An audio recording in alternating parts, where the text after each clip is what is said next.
yang digunakan untuk asma dan PPOK sebenarnya hampir sama ya, hampir sama, dan digunakan salah satunya untuk mengatasi bronkokonstriksi atau penyempitan saluran nafas ya. Kemudian selain itu ada kortikosteroid untuk mengatasi peradangan, kemudian ada metilsantin ya, sama-sama untuk bronkokonstriksi, dan ada mast cell stabilizer ya. Jadi hampir sama sebenarnya, cuma nanti penggunaannya harus berbeda dalam hal regimennya maupun algoritma pengobatannya ya, tapi pengobatan sebenarnya hampir sama-sama untuk mengatasi bronkokonstriksi ya. Jadi selanjutnya saya akan menyampaikan mengenai apa itu penyakit PPOK ya.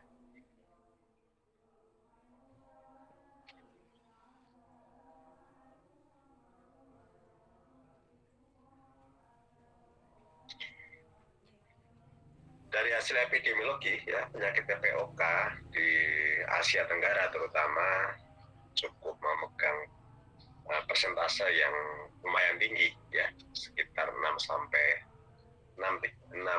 ya dari jumlah penduduk 56 juta. Kemudian di negara-negara lain seperti China dan Jepang sekitar persentasenya hampir sama, sekitar 3,5 sampai 6,7 ya. Kemudian di Indonesia sekitar 4,8 juta atau sekitar 5-6% ya. Jadi tidak terlalu besar sebenarnya persentase dari penyakit PPOK ini, namun memang cukup mengkhawatirkan progresivitas dari penyakitnya ya.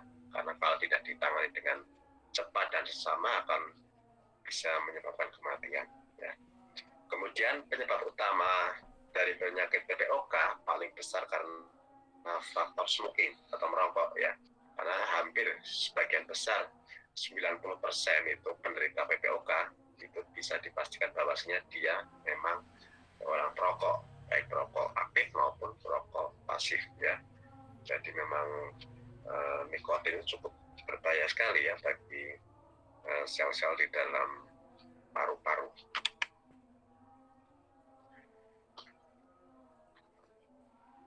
Kemudian dari definisi PPOK yaitu penyakit obstruksi saluran nafas kronik dan progresif ya. Jadi sifat dari PPOK yaitu kronis ya. Kronis itu mempunyai arti bersifat jangka panjang ya. Tidak penyakit kambuhan, tapi memang penyakit yang memang pengobatannya cukup lama dan memang perlu terapi maintenance yang cukup tidak bisa disembuhkan, intinya seperti itu. Dan kemudian progresivitasnya semakin lama pasti semakin menurun ya, karena memang sel di dalam paru-paru itu tidak akan bisa disembuhkan jika memang sudah mengalami kerusakan ya. Jadi progresivitasnya pasti akan semakin lama semakin menurun dan bersifat irreversible. Irreversible mempunyai arti bahwa dia memang tidak bisa sembuh ya. Kalau sudah rusak ya sudah, kita hanya bisa mengurangi gejala-gejala yang ditimbulkan oleh obstruksi ini ya. Kemudian PPOK biasanya ditandai dengan adanya gejala yaitu bronkitis kronis dan emfisema ya. Jadi jika ditemukan dua gejala ini yaitu bronkitis kronis dan emfisema, bisa dipastikan orang tersebut mengalami PPOK ya.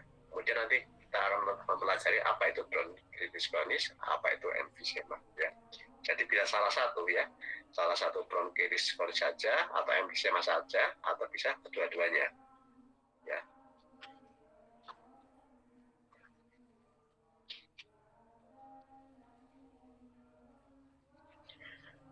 Dari gambar ini bisa dilihat bahwasanya jika orang normal, paru-paru yang akan didapatkan atau gambarannya akan seperti ini. Jadi permukaannya cukup lebar dan luas ya.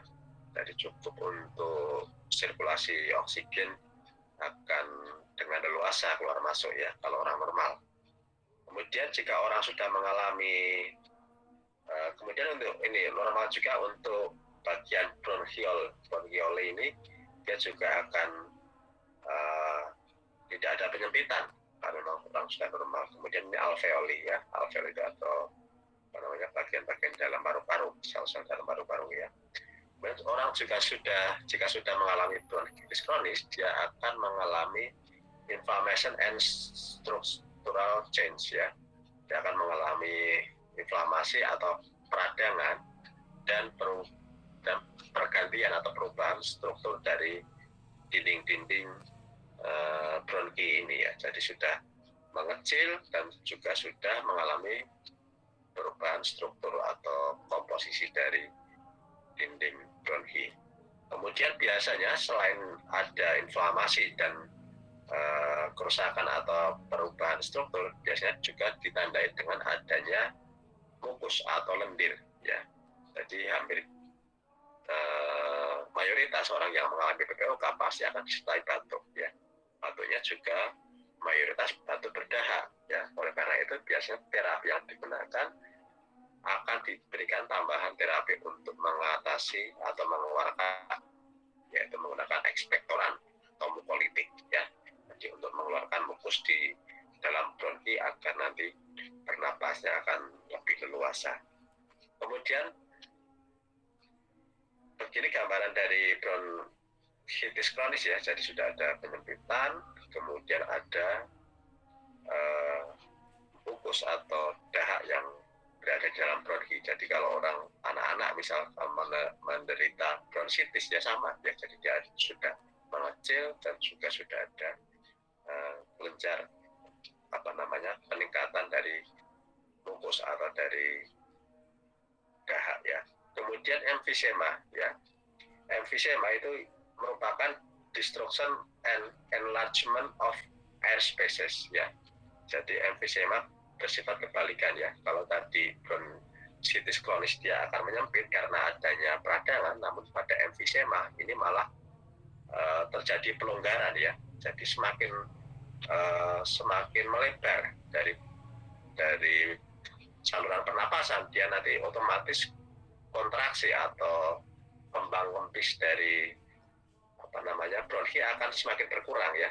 Jadi harusnya kan dia sesuai dengan ukuran yang normal segini. Tapi kalau orang terkena emfisema, dia malah cenderung akan melebar, akan meluas ya. Jadi jika pembuluh nafas akan semakin meluas, maka ya juga tidak baik juga. Terlalu sempit juga tidak baik, terlalu terlalu membengkak atau terlalu melebar pembuluh saluran nafasnya juga tidak baik ya. Jadi bronkitis kronis akan ditandai dengan penyempitan dan dahak, dan emfisema itu kebalikannya, yaitu akan mengalami enlargement atau mengembangnya dari saluran pernafasan ya.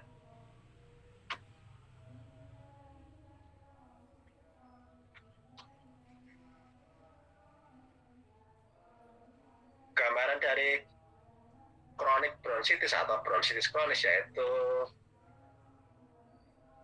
clinical diagnosis atau tanda-tanda yang sering dijumpai, yaitu batuk paling tidak 3 bulan berturut-turut ya. 3 bulan atau lebih ditandai dengan batuk secara produktif. Kemudian dari paling tidak hal ini akan kumat lagi atau akan kambuh lagi dalam jangka waktu 2 tahun ya. Itu namanya bronkitis kronis. Kemudian orang tersebut akan bersifat overweight ya, atau berat badan berlebihan. Kemudian akan kehilangan banyak hemoglobin atau sel darah merah. Kemudian terjadi peripheral edema. Edema itu pembengkakan ya. Jadi ada pembengkakan di dalam atau peradangan di dalam saluran nafas, dan akan ditandai juga dengan terjadinya rhonsi and wheezing ya, atau tadi mengi atau ngik-ngik gitu ya. Kemudian untuk emfisema ditandai dengan adanya permanent enlargement atau pelebaran dari pembuluh saluran nafas secara permanen, secara tetap ya, dari air spaces dari saluran nafas yang akan menuju ke bronchioli ya. Jadinya kalau orang normal harusnya ini jajar gini ya, lurus ya, lurus, tapi bagi orang yang mengalami emfisema dia malah akan melebar juga tidak baik, karena nanti otomatis kan pada saat kita menarik nafas juga akan kesulitan, karena harusnya pada kita menarik nafas ya kita harusnya dari bronki ini akan menyempit ya, akan mendapatkan oksigen lebih banyak. Tapi bagi orang yang melebar atau mengalami enlargement, otomatis nanti kesulitan juga apabila dia sudah mengalami pelebaran, otomatis oksigen juga tidak akan bisa maksimal masuk ke dalam tubuh ya. Sama saja seperti kita menyedot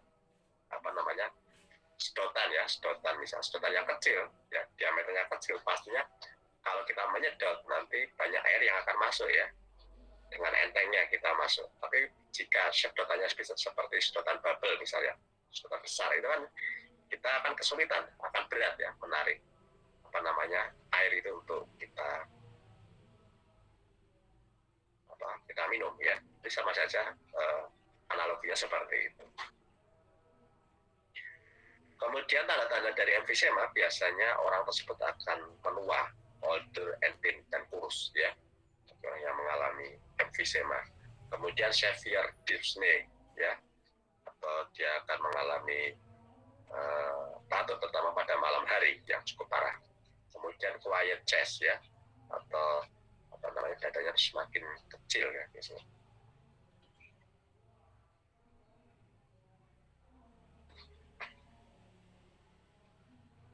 Jadi ini gambaran dari bronkitis kronis ya. Jadi tadi sudah saya sampaikan adanya inflamasi atau peradangan, kemudian disertai dengan mukus.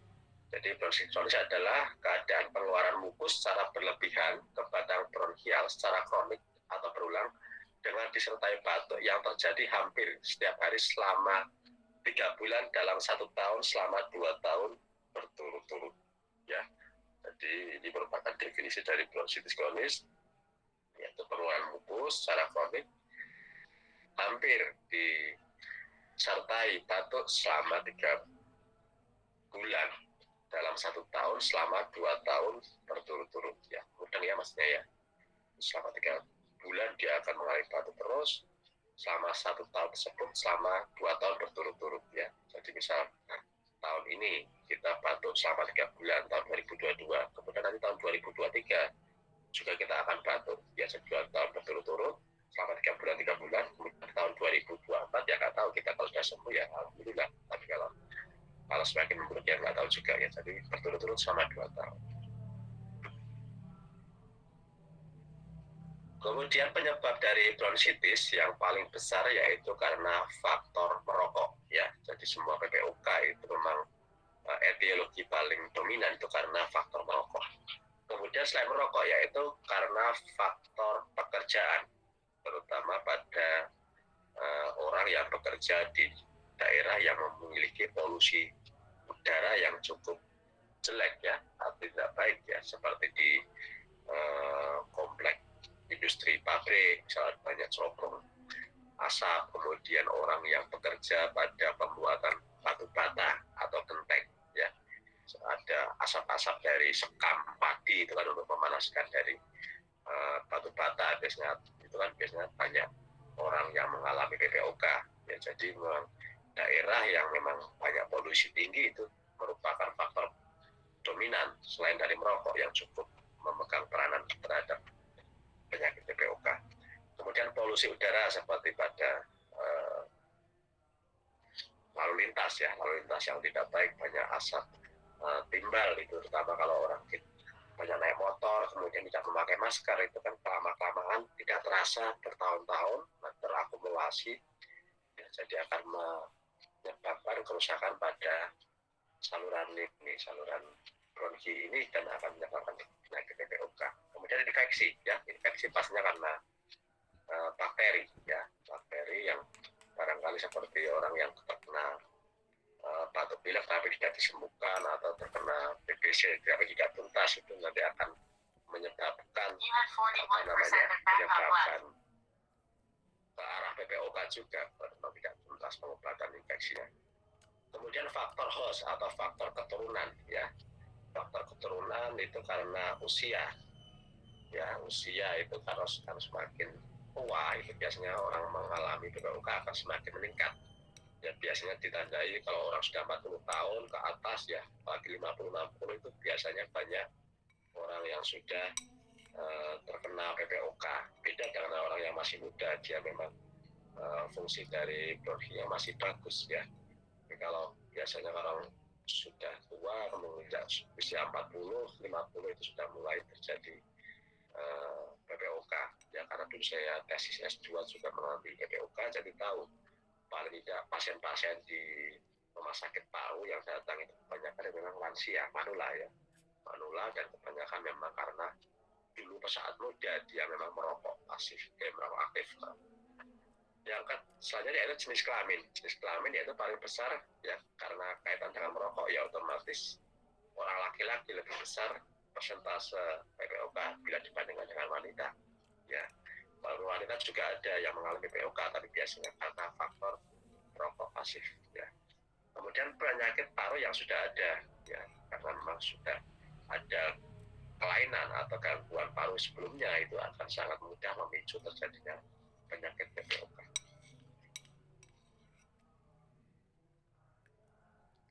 Kemudian emfisema ya. Emfisema yaitu kelainan paru-paru yang ditandai dengan pembesaran saluran nafas. Kalau tadi penyempitan, bronkitis kronis, kalau untuk emfisema yaitu pembesaran saluran nafas yang sifatnya permanen, mulai dari ujung akhir bronkial sampai bagian distal. Ya. Jadi kebalikan ya, kalau tadi penyempitan ini pembesaran jadi dari ujung awal bronki itu namanya bronkial sampai bagian paling bawah yaitu distal. Ya, jadi dia akan mengalami enlargement atau pengembangan atau pembesaran saluran nafas. Kemudian penyebab dari emfisema yaitu hampir sama dengan bronkitis kronis paling besar karena faktor merokok, kemudian polusi udara dan defisiensi alfa-1 antitrypsin yaitu karena memang faktor genetik dari orang tua ya kalau defisiensi alfa-1 ini. Tapi untuk smoking, untuk polusi udara memang benar-benar murni karena lifestyle yang tidak baik ya. Jadi itu penyebab dari emfisema.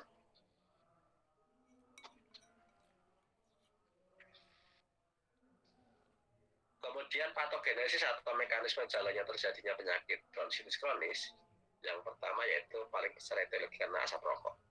Kemudian setelah asap rokok lama-kelamaan orang tersebut akan mengalami hambatan mucociliary clearance ya atau hambatan keluarnya dari mukus atau lendir dari bronki ya. Kemudian dia karena mukusnya tidak bisa dikeluarkan dengan baik karena ada pengaruh asap rokok, kemudian lama-kelamaan akan mengiritasi bronki tersebut. Setelah mengiritasi, nanti di dalam saluran nafas akan terjadi hiperplasia, hipertrofi dan proliferasi kelenjar mukus ya. Jadi akan terjadi kerusakan karena iritasi tadi, mukus tidak bisa keluar, kemudian nanti akan mengiritasi sel-sel atau struktur di dalam pembuluh nafas ini ya, jadi akan terjadi kerusakan dan akhirnya nanti akan terjadi hipersekresi atau peningkatan mukus secara berlebihan dan endingnya nanti akan terjadi obstruksi atau penyempitan ya. Jadi hampir bisa dipastikan bahwasanya orang yang memang mengalami bronkitis pasti akan mengalami hipersekresi mukus atau keluarnya ya secara berlebihan ya karena memang ada kerusakan atau iritasi pada bronkioli. Kemudian untuk penyebab emfisema yaitu karena asap rokok dan polusi udara, lama-kelamaan nanti jika tidak dihindari penyebab tersebut nanti akan menyebabkan lung inflammation atau paru-paru akan mengalami peradangan atau inflamasi ya.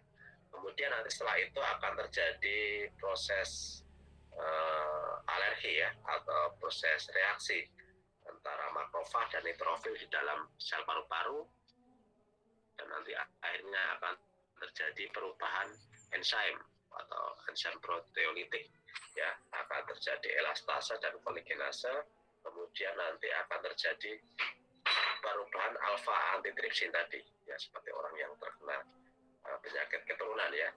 Kemudian nanti selain itu nanti akan terjadi ada inflamatory mediator ya, jadi ada ada banyak reaksi-reaksi di dalam sel paru-paru, ya, banyak mediator seperti mediator histamin, ada prostaglandin, ada yang lain nanti akan menyebabkan terjadinya kerusakan dan endingnya akan terjadi pembesaran atau pembengkakan, ya, atau pelebaran dari saluran nafas tersebut. Kemudian nanti otomatis jika sudah terkena emfisema nanti akan pertukaran dari udara akan semakin berkurang, ya, karena memang semakin melebar pembuluh nafasnya. Kemudian destruction of lung tissue atau kerusakan dari jaringan di dalam paru-paru. Kemudian weakened airways, jadi semakin lama semakin memburuk dari saluran pernafasan, dan airways elasticity, akan berkurangnya elastisitas dari saluran nafas berkurang, ya, karena memang saluran nafas biasanya kan harusnya bisa berkontraksi, ya. Kontraksi itu maksudnya bisa menyempit, bisa melebar, ya. Tapi jika orang mengalami emfisema nanti otomatis elastisitasnya atau kembang kupisnya akan berkurang, ya. Jadi nanti dia akan kesulitan dalam hal bernafas kalau memang terjadi pengurangan dari elastisitas saluran nafas. Kemudian berkurangnya lung compliance atau kepatuhan paru-paru di dalam menjalankan tugasnya jika memang terjadi emfisema. Jadi kadang-kadang bisa gagal nafas juga kalau orang mengalami emfisema. Kemudian gambaran klinik atau tanda-tanda paling dominan pada orang PPOK itu pastinya pertama yaitu peningkatan volume sputum atau peningkatan dahak yang dikeluarkan oleh paru-paru, ya. Kemudian yang kedua yaitu sesak nafas yang progresif, ya. Jadi sesak nafasnya ini cukup mengganggu aktivitas kita jika memang terkena serangan atau terkena eksaserbasi, ya. Terutama biasanya pada malam hari. Malam hari itu kalau orang mengalami dyspnea itu karena akan terjadi wheezingnya malam hari, ya. Eksaserbasi atau serangannya pada malam hari itu sangat mengganggu sesak nafasnya, ya. Kemudian dada terasa sesak, ya, karena memang sesak nafas otomatis dada akan terasa berat, sesak, ya. Kemudian sputum yang purulen itu semakin kental, ya. Kental kalau sudah terkena infeksi sputumnya akan berwarna kehijauan, ya. Jadi sudah ada tanda-tanda infeksi, tapi jadi semakin lama akan semakin mengental, ya, karena memang tidak bisa dikeluarkan dengan baik sputum tersebut atau dahak, otomatis nanti yang dikeluarkan akan semakin kental, ya.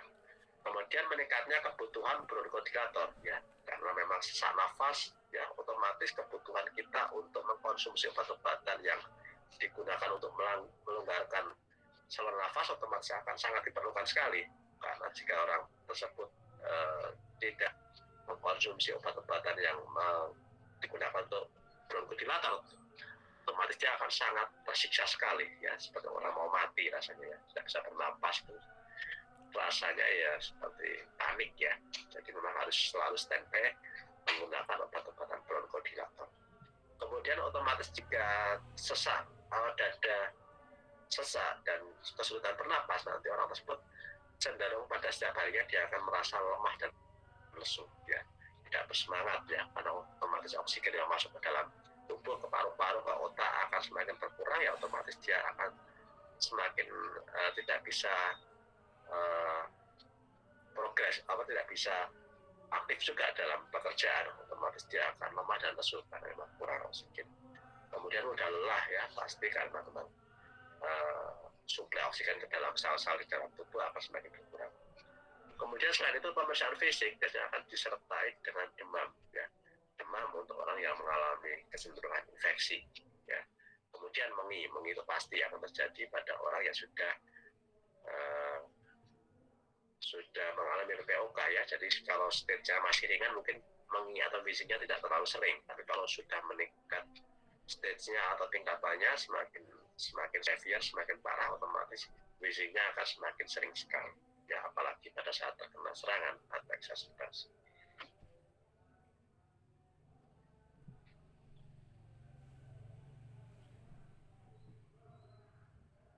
Kemudian gambaran dari etiologi patofisiologinya dari PPOK, ya, semua penyebab terbesar dari PPOK, yaitu karena merokok dan polusi. Kemudian selain itu ada pengaruh host faktor atau pengaruh dari diri pasien tersebut, karena biasanya karena faktor keturunan ya. Kemudian setelah itu jika sudah terkena etiologi dan penyebab tersebut, biasanya nanti akan terjadi gangguan perkembangan paru ya. Otomatis jika sudah memang parah merokoknya, nanti akan sangat mengganggu perkembangan parunya, jadi paru-paru tidak bisa berkembang secara maksimal jika sudah rusak. Kemudian accelerated decline ya, jadi kemampuan untuk untuk perkembangan parunya akan semakin menurun ya, decline menurun. Kemudian kerusakan paru dan inflamasi paru sistemik ya, itu sudah terkena fix, orang terkena bronchitis kronis sudah ada inflamasi paru. Kemudian setelah itu gangguan atau abnormalitas saluran nafas kecil ya, ini bagi orang yang mengalami emfisema ya. Kemudian akan terjadi emfisema dan nanti endingnya akan terjadi hambatan aliran udara pada saat kita bernafas ya, karena semakin sedikit oksigen yang masuk ke dalam tubuh karena ada tadi bronchitis kronis atau emfisema, sama-sama menyebabkan perubahan dari aliran udara ya. Nanti akan menyebabkan manifestasinya, gejalanya seperti saya sampaikan tadi di slide sebelumnya ya, banyak gejala-gejala yang akan timbul. Kemudian eksaserbasi atau serangan ya, serangan jika memang orang tersebut pada saat angot ya, kalau saya bilang angot atau kumat itu sangat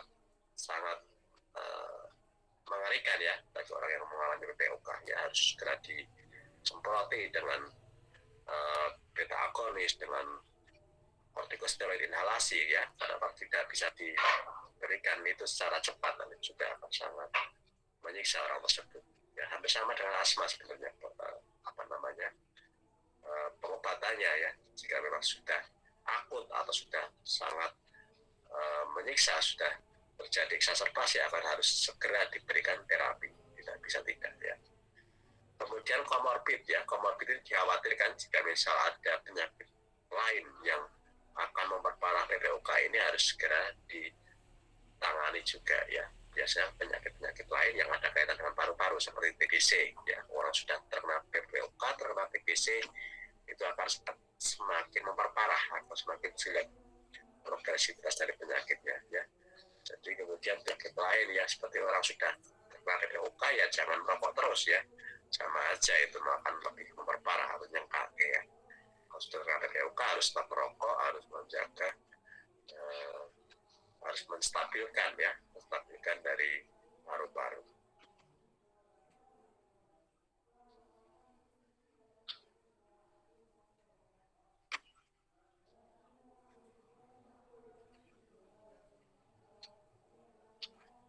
Kemudian tingkatan derajat keparahan PPOK ya sama saja dengan asma ya.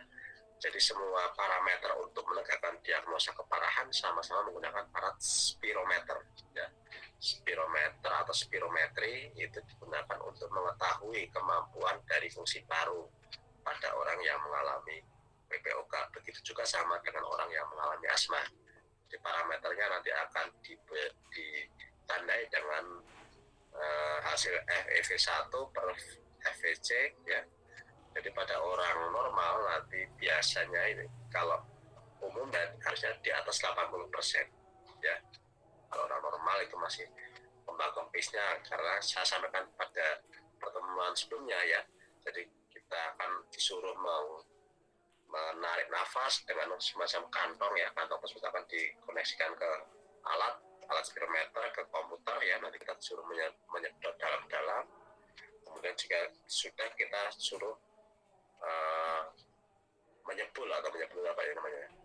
menekan keluar ya, mengeluarkan nafas juga harus bisa maksimal juga. Jadi kita diulang sampai beberapa kali, 3 kali, nanti akan terlihat kemampuan paru-paru seperti apa ya. Kalau orang yang masih normal ya otomatis ya nyedotnya, mengeluarkannya juga akan semakin kencang ya, semakin keras. Begitu pula sebaliknya, jika orang sudah kemampuan menurun paru-parunya, otomatis dia akan nyedotnya juga pelan, nyebulnya juga pelan ya, karena memang berkurangnya kemampuan konstruksi atau elastisitas dari bronhinya tadi, paru-paru ya. Jadi kalau orang normal dia harusnya di atas 80% parameter respirometriknya, tapi juga jika orang sudah mengalami gejala ringan atau mild pada PPOK, dia sudah berkurang ya di bawah 80% dan di atas 70% ya. Jadi antara 70 sampai 80 orang tersebut dikatakan sudah mengalami gejala PPOK yang masih ringan atau mild ya. Biasanya ditandai dengan gejala batuk kronis dan produksi sputum, tapi tidak selalu ya. Jadi kalau misal ada sputum atau ada dahaya tidak terlalu banyak biasanya pada orang yang mengalami PPOK ringan. Pada tahap ini pasien biasanya bahkan belum merasa bahwa paru-parunya bermasalah ya. Jadi dia belum merasa dia sudah mengalami PPOK ya, karena memang perbedaan antara pada saat dia sehat dengan saat mengalami PPOK ringan ini mungkin tidak terasa bagi orang tersebut ya. Jadi tidak ada masalah yang berarti jika orang mengalami PPOK ringan. Kemudian pada PPOK sedang dia sudah mengalami perburukan lebih parah lagi ya. Jadi antara range sekitar 50% hingga 70% ya. Jadi tadi kalau ringan itu masih 70 sampai 80, kalau orang yang sudah mengalami PPOK sedang atau stage 2 dia akan mengalami pengurangan lagi antara ring 50 sampai 70 pada FEV1-nya. Dan pada FEV1 yang ini dia akan kurang dari 80, jadi bisa dikatakan antara ring 80% hingga 50% kalau orang sudah mengalami PPOK stage 2. Ini pastinya gejalanya juga sudah lebih parah bila dibandingkan dengan stage 1 ya, sudah tandai dengan nafas pendek-pendek ya. Dan kemudian pastinya disertai dengan produksi sputum juga. Kemudian yang berat ya, ketika itu sudah lebih parah, jadi antara ring kurang dari 50 hingga 30%, ini sudah sangat parah ya. Baik, masih ada yang lebih berat lagi, yaitu stage 4 ya. Terjadi exacerbasi berulang yang mulai mempengaruhi kualitas hidup pasien ya. Jadi sudah serangan ya, exacerbasi atau serangan itu sudah sering sekali dialami dan akan sangat mempengaruhi kualitas hidup dari pasien tersebut ya. Otomatis jika orang tersebut akan melakukan aktivitas ya seperti bekerja, seperti aktivitas yang lain, beribadah, otomatis akan sangat terganggu jika orang tersebut mengalami exacerbasi ya, serangan ya. Jadi sudah mengalami penurunan kualitas hidup. Tapi kalau untuk stage ringan dan sedang mungkin tidak begitu parah ya, belum begitu berpengaruh mempengaruhi kualitas hidup, tapi untuk yang stage 3 dan 4 ini akan sangat mempengaruhi kualitas hidup dari pasien tersebut. Pada tahap ini pasien mulai mencari pengobatan karena mulai dirasakan sesak nafas atau serangan penyakit ya. Jadi kalau ini stage 1 2 nya belum begitu terasa, belum begitu berpengaruh, namun sudah menginjak stage 3 orang tersebut sudah mulai akan berusaha mencari pengobatan karena sudah akan sangat mengganggu, sangat menyiksa jika terkena exacerbasi ya. Kemudian yang keempat sangat berat ini jika ditandai dengan parameternya spirometer sama dengan stage 3 ya, namun ditandai dengan plus kegagalan respirasi kronik ya. Jadi ada failed atau kegagalan pada fungsi bernafas ya. Itu sangat berat ya. Jadi kadang-kadang orang tersebut akan kehilangan fungsi respirasinya dan harus dibantu dengan alat bantu oksigen jika mengalami kegagalan respirasi. Pasien bisa digolongkan masuk tahap 4 jika walaupun FEV1 lebih dari 30%, tapi pasien mengalami kegagalan pernafasan atau gagal jantung kanan ya. Jika orang mengalami tambahan gejala yaitu kegagalan pernafasan, otomatis orang tersebut sudah bisa diklasifikasikan menjadi golongan keempat. Pada tahap ini kualitas hidup sangat terganggu dan sangat mungkin mengancam jiwa ya, juga karena sudah parah akan bisa menyebabkan kematian jika tidak bisa ditangani dengan cepat.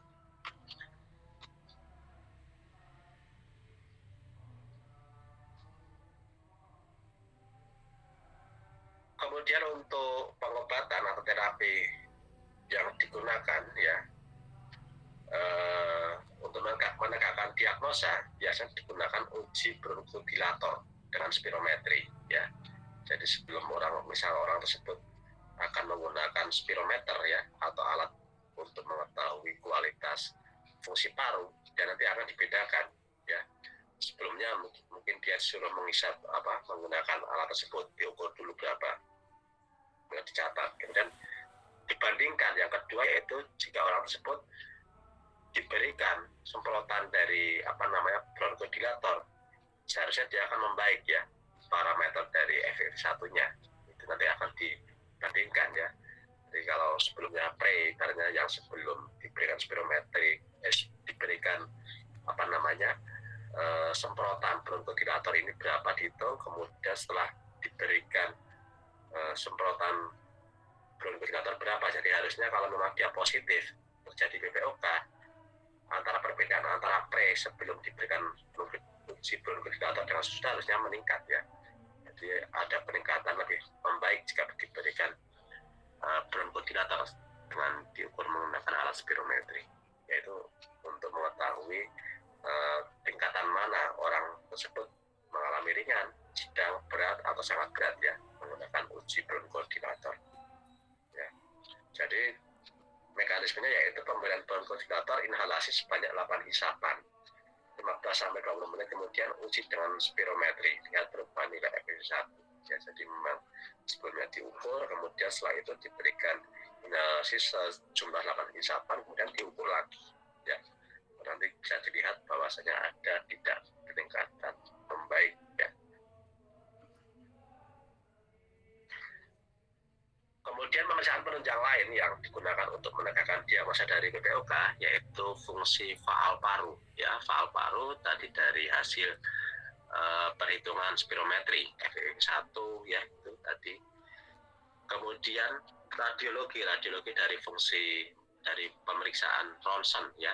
Ronsen itu akan terlihat gambaran orang yang mengalami PPOK, nanti akan terjadi bronkitis atau emfisema ya, nanti akan terjadi penyempitan atau pelebaran, nanti akan bisa terlihat dengan jelas.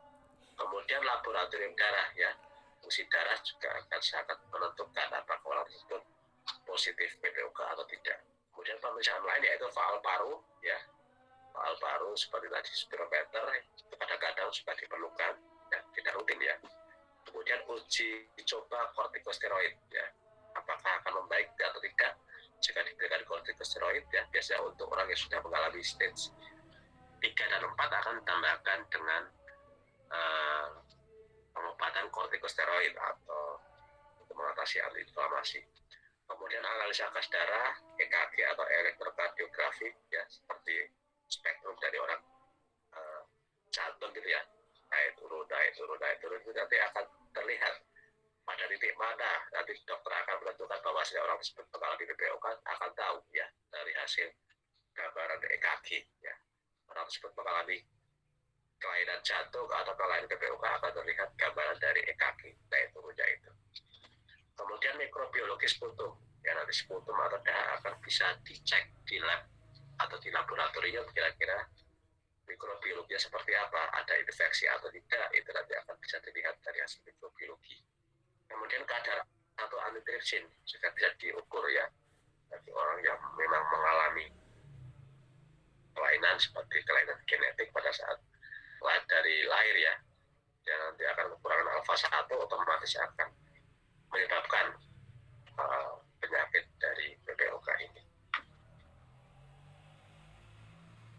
Kemudian diagnosa banding ya, diagnosa banding untuk membandingkan gejala PPOK dengan penyakit lain ya juga bisa digunakan ya, karena gejala dari penyakit-penyakit dari nomor 1 sampai 13 ini hampir sama ya dengan penyakit PPOK. Oleh karena itu memang harus dibandingkan ya, gejala tadi dengan gejala-gejala dari penyakit 13 macam ini akan hampir sama. Oleh karena itu harus memang ditegakkan dengan tepat ya. Kalau tidak ya nanti bisa juga penyakit lain ya, tidak selalu penyakit PPOK. Oleh karena itu memang dokter harus sesama untuk mendiagnosa apakah orang tersebut positif PPOK atau positif penyakit lain yang ada kesamaan gejalanya. Kemudian tujuan terapi dari PPOK yang pertama yaitu memperbaiki keadaan obstruksi saluran nafas ya. Jadi untuk tujuan utama memang untuk mengatasi dari penyempitan ya, karena memang gejala utama orang mengalami PPOK pasti mengalami obstruksi ya, namanya aja PPOK, penyakit paru obstruksi kronik. Otomatis terapi yang digunakan pertama kali ya harus digunakan untuk mengatasi obstruksi terlebih dahulu. Obstruksi baru nanti tujuan lain selain dari obstruksi. Yang kedua yaitu mencegah dan mengatasi eksaserbasi akut ya. Kalau sudah terkena stage 3 dan 4 otomatis dia akan mengalami serangan ya. Serangan terutama pada malam hari itu harus segera diberikan terapi secara cepat dan tepat ya. Karena akan sangat mengganggu dari kualitas hidup pasien tersebut. Yang ketiga yaitu menurunkan progresivitas dari penyakit ya.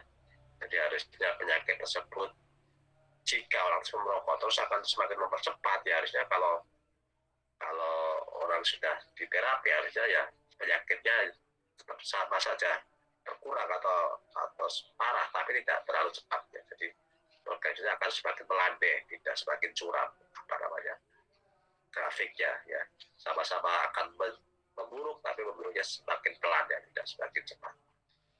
Kemudian meningkatkan keadaan fisik dan psikis ya, karena memang orang yang sudah terkena PPOK akan lemah, akan letih, lesu, tidak semangat, dan dari faktor kejiwaan atau psikisnya dia akan sangat terganggu ya, karena dia akan semakin minder, tidak percaya diri, karena dia merasa tidak berdaya ya, akan mengurangi dari kualitas hidup pasien tersebut ya. Jadi psikis dan fisiknya juga harus disupport juga, tidak selalu dengan obat-obatan ya, dari pengaruh curhat atau pengaruh dari psikiater juga akan berpengaruh untuk support dari orang tersebut. Kemudian menurunkan jumlah hari tidak masuk kerja ya, karena orang sudah mengalami eksaserbasi itu akan sangat mengganggu proses kehidupan sehari-hari, terutama dalam hal pekerjaan ya. Kalau sudah terkena PPOK otomatis dia akan sering bolos, sering tidak masuk kerja ya. Itu sehingga pengobatan digunakan untuk mengatasi kualitas hidup yang jelek karena pekerjaan yang akan ditinggalkan dia karena pada saat dia mengalami serangan. Kemudian menurunkan lama tinggal di rumah sakit ya. Dan orang yang sudah mengalami stage 4 biasanya sudah 3-4 sudah mengalami kegagalan respirasi atau pernapasan, otomatis dia akan semakin lama opnam di rumah sakit ya. Oleh karena itu terapi yang digunakan juga terapi untuk supaya pasien tersebut tidak terlalu lama opnam di rumah sakit ya. Terapi-terapi yang mungkin masif atau lebih besar ya, atau untuk biar pasien tersebut bisa pulang ke rumah masing-masing. Kemudian menurunkan angka kematian ya. Angka kematian karena memang kasus di lapangan orang yang mengalami stage 4 yang sangat berat tersebut, jika tidak diberikan pengobatan secara cepat akan meningkatkan angka kematian ya. Kalau memang tidak bisa ditangani, kematian juga akan semakin meningkat.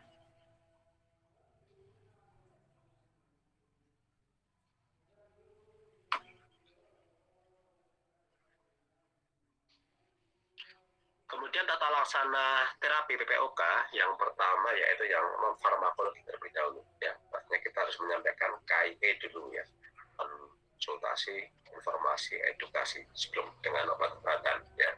Jadi yang harus kita sampaikan pada pasien tersebut yaitu yang pertama harus memberikan pemahaman atau aware mengenai menghentikan kebiasaan merokok ya. Yang pertama, kalau orang yang sudah positif mengalami PPOK, jika orang tersebut masih merokok, ya sama saja tidak akan sembuh penyakitnya, malah akan semakin parah. Ya otomatis yang akan kita sampaikan pertama kali harus memberikan informasi orang tersebut, pasien tersebut memang harus menghentikan rokok. Ya. Yang kedua yaitu rehabilitasi paru-paru secara komprehensif dengan olahraga dan latihan pernapasan. Ya, jadi akan sangat membantu untuk proses perbaikan pada pabrik PPOK jika orang tersebut dilakukan terapi dengan olahraga ya, pastinya olahraga yang ringan ya, tidak yang berat. Kemudian latihan pernapasan ya seperti yoga, kemudian apa yang ada kaitan dengan tarik nafas, keluar nafas itu yang harus dilatih setiap hari, itu akan sangat membantu dalam rehabilitasi paru. Kemudian perbaikan nutrisi, ya nutrisi itu orang sudah lemas, sudah malas, itu harusnya ditambahkan nutrisi yang membantu dari dalam hal peningkatan perbaikan dari energi tubuhnya ya. Jadi dia akan lebih bersemangat menjalani hidup karena nutrisi yang diasup akan semakin meningkat. Kemudian tidak ada obat yang dapat menunda memburuknya fungsi paru jika pasien tetap merokok, gitu yang kunci poinnya seperti itu. Percuma aja minum obat, minum olahraga atau yang lain jika memang pasien itu masih merokok, yang tidak akan menyelesaikan masalah. Ya, jadi memang poin untuk orang yang mengalami PPOK non farmakologi harus disampaikan kebiasaan stop smoking ya.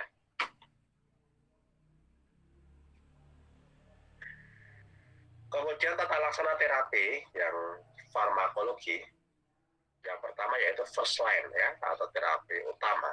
Terapi yang digunakan yaitu menggunakan golongan antikolinergik inhalasi ya.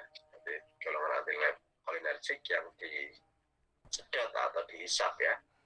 Contoh sedianya yaitu ipratropium dan oksitropium bromid yang paling banyak di pasaran ya. Jadi dia nanti akan meningkatkan perbaikan dalam hal konstriksinya ya. Jadi nanti dia akan mengalami akan mengalami pengembangan, tidak terlalu sempit lagi jika orang sudah diberikan antikolinergik ya. Kemudian dosis yang diberikan yaitu 2 puff atau 2 semprot ya, dalam durasi regimen 4-6 kali per hari.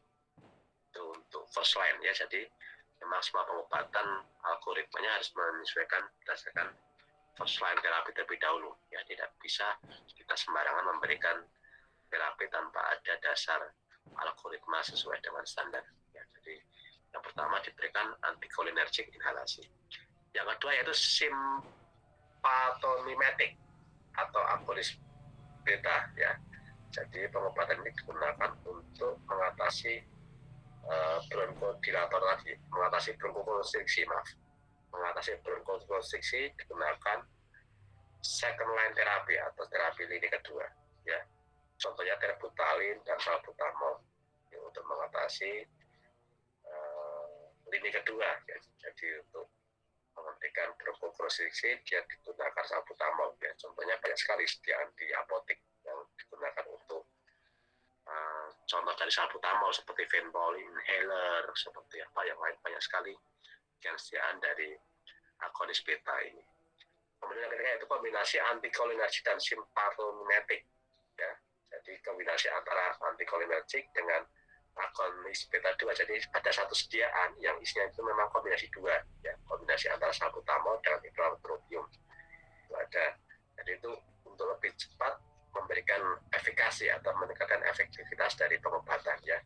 Jadi kalau hanya satu antikolinergik saja tidak begitu signifikan progresivitas dari penyembuhan, tapi jika sudah dikombinasi antara antikolinergik dan simpatomimetik dia akan lebih cepat dalam penyembuhan. Kemudian metilsantin ya. Metilsantin ini golongan lama tapi tetap digunakan, contohnya biofilin, kemudian aminofilin itu masih beberapa digunakan, tapi biasanya dia akan banyak memberikan adverse drug reaction ya, atau efek samping obat yang tidak diharapkan, sehingga dipakai jika yang lain tidak mempan ya. Jadi kalau sudah 1-2 tidak begitu signifikan baru ditambahkan yang metilsantin ya, karena memang ADR atau adverse drug reaction yang cukup besar. Kemudian selain itu mukolitik ya, mukolitik untuk mengeluarkan dahak atau ekspektoran sama aja ya. Itu digunakan untuk mempercepat penyembuhan dari penyakit PPOK yaitu jadi untuk membantu pengenceran dahak ya. Jika dahak bisa dikeluarkan dengan mudah dari pernafasan, otomatis dia akan mempercepat sirkulasi udara, atau maksudnya oksigen ke pernafasan akan semakin membantu, akan semakin bermanfaat secara klinis dari pengobatan tersebut ya. terapi utama tetap digunakan first line, kemudian jika tidak mempan digunakan second line atau kombinasi keduanya, kemudian jika perlu ditambahkan mukolitik ya, mukolitik atau ekspektoran untuk mempercepat dari proses penyembuhan. Kemudian selanjutnya yaitu digunakan kortikosteroid ya. Benefit is very limited atau keuntungan adalah sangat terbatas. Laporan tentang efektivitasnya masih bervariasi kecuali jika pasien sudah memiliki riwayat asma dapat diberikan pada keadaan berat. Ya, jadi kortikosteroid bisa digunakan apabila memang terindikasi pasien tersebut mengalami PPOK yang berat. Ya, berarti bisa 3, bisa 4 itu bisa ditambahkan kortikosteroid. Ya, contohnya ya hanya ada dexamethasone injeksi, ada methylprednisolone injeksi, itu bisa ditambahkan jika memang mengarah ke keadaan yang berat. Kemudian oksigen ya ditambahkan jika memang ada gejala mengalami hipoksemia atau kekurangan oksigen. Biasanya pada PPOK yang sudah menginjak stage 4 atau sangat berat itu perlu diberikan oksigen. Karena biasanya pada saat eksaserbasi atau serangan jika tidak berikan oksigen akan semakin lama ya eksaserbasi atau serangan. Tapi jika orang tersebut sudah diberikan obat-obatan dan oksigen akan lebih mempercepat dari proses penyembuhan. Apalagi orang yang sudah mengalami gangguan kegagalan pernapasan itu harus memang diberikan oksigen. Ya. Oksigen ya banyak ya sedianya. Ada yang portable yang bisa dibawa kemana-mana ya. Contohnya kan itu kan. Ada juga yang di rumah sakit yang memang harus sudah sudah paten, tidak bisa dipindah-pindah. Ya. Kemudian antibiotik ya, antibiotik digunakan jika ada mengarah ke kejadian infeksi ya, infeksi misalnya ada batuk pileknya, ada dahaknya sudah purulen, sudah kental hijau ya, sudah sangat mengganggu, itu harus memang ditambahkan antibiotik ya. Karena kalau tidak dikasih antibiotik ya akan lama juga, nanti akan semakin mengental juga dahaknya. Kemudian vaksinasi ya, vaksinasi juga bisa diberikan untuk mencegah terjadinya PPOK ya, dikombinasikan pada high risk patient ya, pasien ini juga bisa digunakan tapi tidak terlalu penting ya, hanya sebagai supportingnya. Kemudian alpha 1 proteinase inhibitor untuk pasien PPOK yang memang sudah terindikasikan mengalami defisiensi alpha 1 antitrypsin ya, ini digunakan terapi untuk alpha 1 karena memang ada kelainan ya, kelainan dari genetik orang sudah mengalami alpha 1 aminoproteinase inhibitor ini yang terserang ya, otomatis yang diberikan yaitu terapi menggunakan defisiensi alpha 1 ini.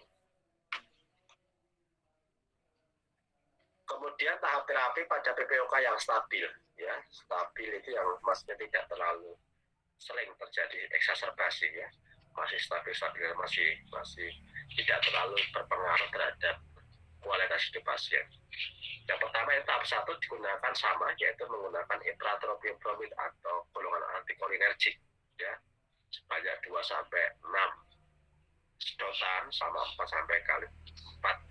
kali sehari. Kemudian dilihat, tunjukkan cara penggunaan yang tepat ya, karena memang jika tidak diberikan pemahaman menggunakan alat inhalasi yang baik ya, otomatis nanti terapi yang digunakan juga tidak akan bisa maksimal juga diterima oleh pasien. Oleh karena itu kita harus memberikan edukasi bagaimana cara menggunakan inhalasi yang sesuai yang baik ya. Kemudian yang kedua yaitu digunakan tambahkan beta agonis MDI atau nebulizer ya. Jadi ditambahkan tadi golongan antikolinergik ditambahkan dengan golongan beta agonis seperti salbutamol, seperti terbutamin. Injeksi inhalasi itu harus diberikan untuk sudah mengarah ke tahap kedua atau stage 2 ya. Kemudian perlu diwaspadai mengenai efek samping yang mungkin timbul seperti takikardi dan tremor ya, seperti orang deg-degan ya, deg-degan atau semacam tremor meledak, itu harus diperhatikan. Jika memang sudah ada arah ke tremor dan takikardi, jika menggunakan beta agonis ini ya juga harus dihentikan. Kalau tidak dihentikan ya harus di adjustment, harus dikurangi dosisnya ya, akan mengurangi gejala tremor atau takikardi pada orang yang menjalani terapi beta agonis. Kemudian setelah itu ditambahkan teofilin. Teofilin termasuk golongan metilsantin ya. Jika memang dari dua pengobatan tadi antikolinergik dengan beta-kol bisa memberikan efikasi yang maksimal, maka teofilin ya. Teofilin biasanya diberikan dalam bentuk tablet atau juga dalam bentuk intravena atau injeksi ya. Dalam bentuk semprot biasanya tidak ada ya. Diberikan juga itu. Kemudian tahap keempat ini juga jika sudah mengalami stage 4 atau 3-4 itu sudah menghasilkan kortikosteroid ya, karena sudah mengalami eksaserbasi biasanya. Itu biasanya digunakan yaitu prednison 30-40 mili per hari selama 2-4 minggu ya. Kemudian setelah diberikan terapi tersebut harus dicek ulang menggunakan spirometer apakah mengalami perbaikan lebih dari 20% atau tidak. Kalau tidak ya berarti pengobatan ini sudah bisa efektif ya. Setelah diberikan kortikosteroid dicek ulang spirometernya apakah akan mengalami perbaikan atau tidak. Kemudian setelah itu titrasi dosis ke dosis efektif terkecil ya. Jadi kalau sudah diturunkan dosisnya dengan pertimbangan penggunaan kortikosteroid inhalasi. Jika pasien tidak berespon baik, kembali ke kortikosteroid oral ya. Jadi yang pertama digunakan oral terlebih dahulu, kemudian jika sudah membaik baru digunakan kortikosteroid yang inhalasi yang semprot ya. Jika misalnya yang semprot tidak bisa baik efikasinya, baru dikembalikan ke yang oral lagi yang diminum ya untuk kortikosteroidnya. Kemudian terapi antibiotik ya digunakan apabila terjadi kemungkinan pasien mengalami 3 tanda ya. Yang pertama yaitu increased dyspnea ya, atau kejadian pada malam hari semakin meningkat. Kemudian increased sputum volume atau meningkatnya volume dari dahak. Yang ketiga itu increased sputum purulence atau meningkatnya kekentalan dari dahak. Ya, ini juga sudah ada tanda-tanda dari ini harus diberikan terapi antibiotik. Pasien dengan eksaserbasi akut buat tanda utama jika peningkatan purulensi sputum merupakan salah satunya evidence ya. Jadi semakin besar evidence semakin baik. Tapi juga sudah evidence ya, itu tidak terlalu penting sebenarnya ya. Masih bisa dipertimbangkan.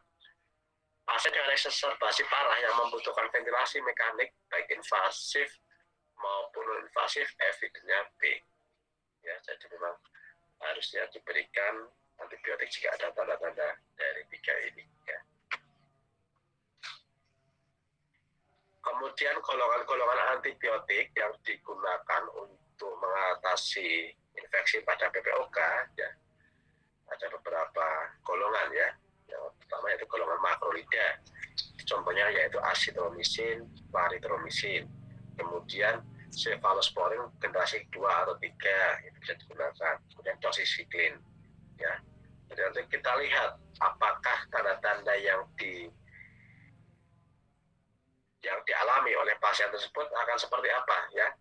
Jika eksaserbasi tanpa kondisi ya, jadi masih ringan ini, jadi tidak terlalu berat, ini yang nanti kita memberikan rekomendasi antibiotiknya sesuai dengan yang dihasilkan dari pasien tersebut, apakah gejalanya seperti apa. Kemudian 4 kali eksaserbasi setahun tidak ada penyakit penyerta, efektivitasnya masih 50%. Nah ya, nanti kita berikan terapi rekomendasi antibiotiknya yang ini. Kemudian jika sudah mengalami parah yang lebih severe atau parah ya, otomatis nanti kita akan memberikan golongan lain ya, tergantung dari karakteristik pasien tersebut akan seperti apa, akan menentukan pengobatan antibiotiknya ya. Kemudian yang terakhir yaitu eksaserbasi kompleks dengan resiko Pseudomonas aeruginosa. Jadi sudah ada ke arah ke infeksi nosokomial ya, biasanya infeksi pada rumah sakit ya, karena orang tersebut terlalu lama opnam di rumah sakit, itu harus diberikan antibiotik yang lebih lengkap, lebih generasinya lebih terupdate ya. Kemudian nutrisi yang diperlukan untuk orang yang mengalami POK itu harus seimbang dalam artian harus sesuai antara pemasukan dengan pengeluaran.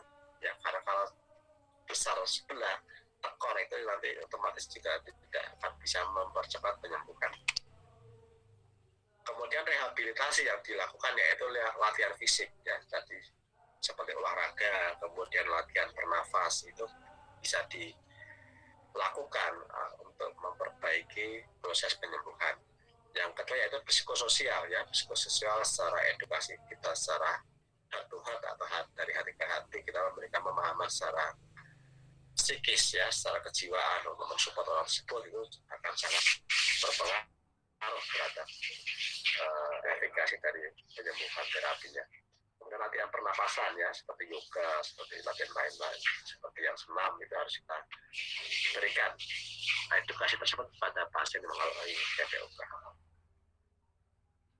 Kemudian yang tidak kalah penting, yang harus wajib diberikan pada apoteker yang menjalankan KIE pada pasien TPOK, yaitu harus diberikan pemahaman smoking cessation atau menghentikan merokok. Is the most important consideration, adalah hal yang sangat penting untuk diberikan, yaitu karena accelerated loss of lung function can be slow ya. Jadi kalau orang sudah menghentikan merokok, otomatis nanti kecepatan dari proses kerusakan paru-paru akan semakin berkurang ya, tidak terlalu cepat ya. Jadi kalau kurvanya tidak terlalu jegek turun, tidak terlalu cepat, tapi agak melandai, agak lama ya turunnya kerusakannya. Kemudian decline in loss of lung function can be reduced ya, jadi penurunan dari fungsi paru ya, fungsi parunya juga akan semakin menurun jika orang tersebut menghentikan merokok ya. Jadi terapi yang sangat penting harus diberikan yaitu bagaimana kita memberikan edukasi mengenai smoking cessation. Kemudian monitoring atau follow up yang harus dilakukan untuk menjaga kestabilan dari penyakit TPOK, yaitu pengukuran ya, pengukuran yaitu menggunakan alat spirometer paling tidak minimal itu orang dia diukur 1 tahun sekali minimal. Kemudian kapasitas fungsi diukur dengan tes berjalan sesuai waktu yang ditentukan ya. Jadi tes berjalan biasanya di rumah sakit itu ada mekanismenya ya, itu nanti jadi atur bagaimana kita jalan berapa, kalau menggunakan alat treatment, alat apa namanya yang jalan di tempat itu kan ya, itu kan harus diukur nanti berapa kali kita buka jantungnya, fungsi paru-parunya berapa. Kemudian pada saat istirahat ya, saat istirahat juga akan berpengaruh terhadap fungsi oksigen ya. Kemudian gejala yang ditimbulkan harus kita pantau, apakah akan terjadi exacerbasi akan semakin parah atau tidak. Kemudian gejala lain akan mengganggu kualitas hidup atau tidak. Kemudian akan mengganggu psikososial